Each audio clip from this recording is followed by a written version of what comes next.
Hey again, it's me, Boo. And I'm back with another fragrance from another favorite house of mine. And this is L'Occitane, and it's Voyage and Mediterranean. And this is Immortelle. I thought it was Immortelle something. It's like Immortelle de Corse or something like that. Anyway,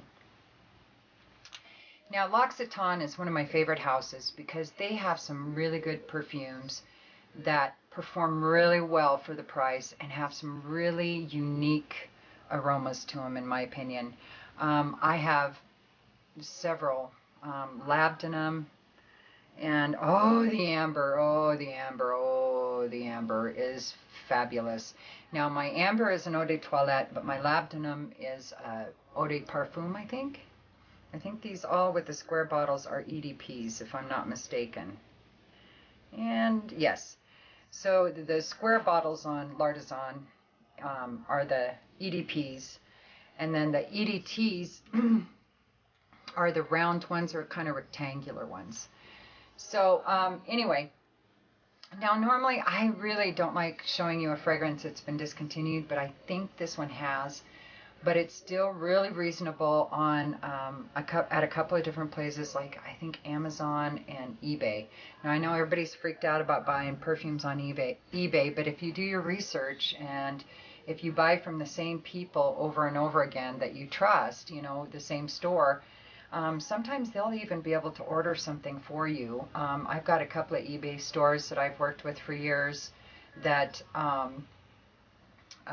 they're really good about, if I can't find a fragrance, they look for it for me and will get it and do the research for me. So anyway, there's options out there, and I only got this for like $40, and this is the real deal because I smelled it before it got discontinued. I smelled it actually at a store, and so and it's incredible.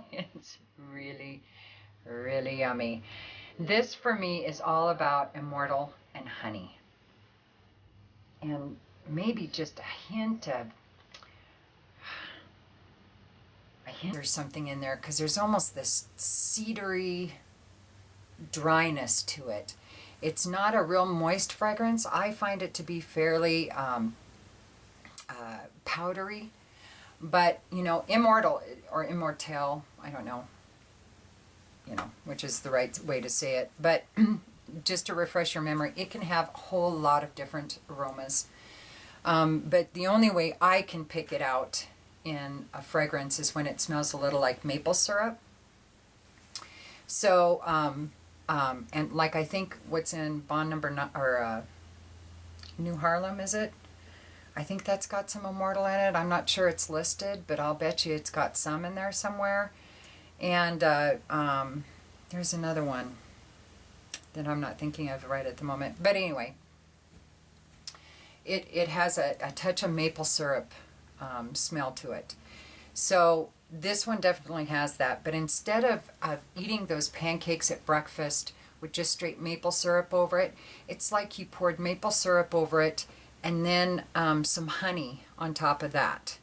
And that you're eating those pancakes out in the middle of a lumber yard.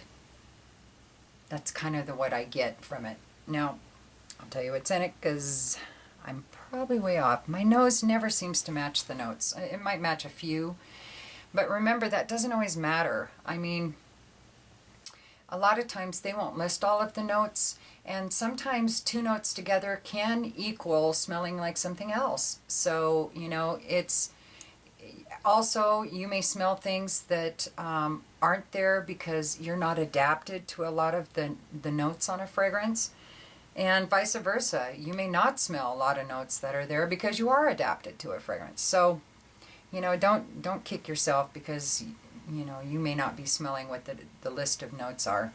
Happens all the time. At least it does to me, because I'm no expert. I am just an expert at me. That's all I'm an expert at. I'm not trying to tell anybody what to buy, how to buy it, who to buy it from. I am just giving you my opinion on what works for me, because the only thing I'm an expert at is me. So take it for what it's worth. So this says it's got musk, rose, iris, tea. Interesting. Benzoin, Immortelle, and honey in it. And people say, for the most part, it's moderate to heavy in its sillage. And it's mostly between weak and long-lasting. Most people say it's long-lasting, but there are several that say it's weak or moderate on its longevity. And really, a couple people say it smells like Alahine by Teo Cabanel.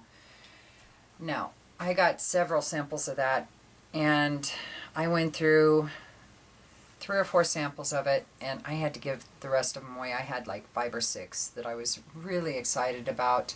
I'd done a lot of research on that one, and I was really thinking I was going to be buying a full bottle after I sniffed out those samples, and after 3 samples I just couldn't do it anymore. I did not care for it at all. It was kind of a, oh, I don't even want to say, because it was quite a while ago, and I just didn't like it. So I don't find them to smell similar at all, but to each his own. So anyway, that's Immortelle de Corse by L'Occitane.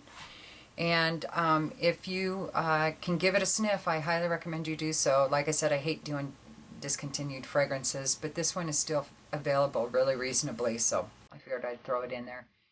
And you all have a good day. I'll talk to you soon.